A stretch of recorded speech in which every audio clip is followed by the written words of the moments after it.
मरीख शमसी निज़ाम का चौथा सैयारा है और दरतरे दुनिया के तौर पर मालूम होता है। ये खुराक, जल और हवाई माहौल के लिहाज से जिंदगी के लिए मौजू नहीं है, लेकिन इस पर जिंदगी की तलाश में अहम कदम हो सकता है। मरीख का रंग सुर्ख होता है, जो उसे लाल सैयारा को बनाता है, और उसका नाम रोमन सूरत में मार्स है। ये सूरज से ज्यादा दूर है और उसका दूरी मीट्रिक टिन्स में नापा जाता है। मरीख की सतह पर गहरे दरियाएं, छोटे पहाड़ और कुछ खफीफ गैसों की परतें हैं। इसका माहौल ठंडा और खुश्क है, जिसकी बना पर यह बर्फ, पानी, ज्वाइंट गैस की शक्ल में होने वाले मुख्तलिफ तबकात हैं। मरीख का दौरा हर 687 दिन में होता है, जो जमीन के दौरा के मुकाबला में ज्यादा है। इसका एक दिन तकरीबन 24.6 घंटे का है, जो जमीन के दिन के नस्फे के बराबर है। मरीख में हयात की तलाश में मुख्तलिफ मशरू हो रहे हैं और नासा ने मुतअद्दिद मरीख रोबोट्स भी भेजे हैं ताकि उसकी सतह और माहौल को छानबीन किया जा सके।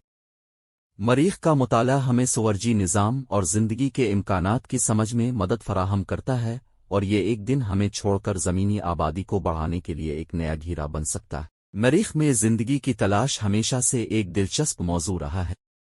ये मुमकिन है कि मरीख में हर तरफ से ज़िंदगी मुमकिन हो, लेकिन अब तक कोई वाज़ेह दलीलें मौजूद नहीं हैं। मरीख का माहौल बहुत खुश्क और ठंडा है, जिसकी बना पर ज़िंदगी के लिए ज़रूरी शराइत मुयस्सर नहीं है। ताहम कुछ साल पहले मरीख की सतह पर पानी की मौजूदगी का इस्बात मिलने से मुहक्किकीन को नया उम्मीद का रास्ता नजर आया है। मुख्तलिफ मरीख मिशंस ने मरीख की खाक छानबीन की है, और इनमें से कुछ नमूने मीटीन्स में जिंदगी के इम्कानात को जाहिर करने वाले ज़र्रात को शामिल करते हैं। ये इम्कान है कि ये ज़र्रात ज़मीनी जिंदगी की अलामत हो सकती है, लेकिन अभी तक ये सब मसलात पर्दापोश हैं और मुख्तलिफ रहनुमाओं के दरमियान इख्तिलाफात हैं। अगर मरीख में जिंदगी के अलामात मिलती हैं तो ये अहम होता है कि वो किस तरह की हैं और कहाँ पाई जाती हैं। जिंदगी के इम्कानात की तलाश में मुख्तलिफ दौलतें अपने मरीखी मिशंस भेज रही हैं, और ये तवक्को की जाती है कि मुस्तकबिल में और मज़ीद मौक़े पैदा होंगे जो जिंदगी के मामूलात की तलाश करेंगे। मरीख में जिंदगी का इम्कान है या नहीं, ये मुश्किल सवाल है जिस पर मुहक्किकीन दुनिया भर में मेहनत कर रहे हैं। ये तजुर्बात और मिशंस जिंदगी के इम्कानात की समझ में बेहतरी लाने में मदद करेंगे और मरीखी मुहित की माहियत को समझने में मदद फराहम करेंगे। मरीख की तरफ रवाना होने वाले मशरूअत मुख्तलिफ हुकूमतें और खुसूसी शिराकतें हैं जो ज़मीन से मरीख की तरफ सफ़र कर रही हैं। ये मशरूअत अमूमन मरीख की सतह को छानबीन करके इसके माहौल को समझने और मुमकिना जिंदगी के अलामात तलाश करने के लिए हैं। एक अहम मशरू जो मरीख की तरफ रवाना हो रहा है वो है नासा का मरीख रोम मशरू।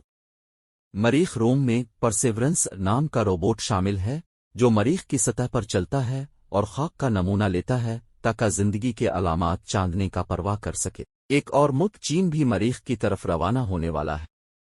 चीनी मशरू तियानवैन 2 में 2022 में मरीख के रवाना होने का मंसूबा शामिल है, जिसमें एक रोबोट होगा जो मरीख की सतह पर चलेगा और खाक छानबीन करेगा। मजीद भी दीगर मुल्कों ने मरीख के मुताले के लिए अपने मंसूबे आगाज किए हैं और मुस्तकबिल में मजीद मशरूअत शामिल हो सकते हैं।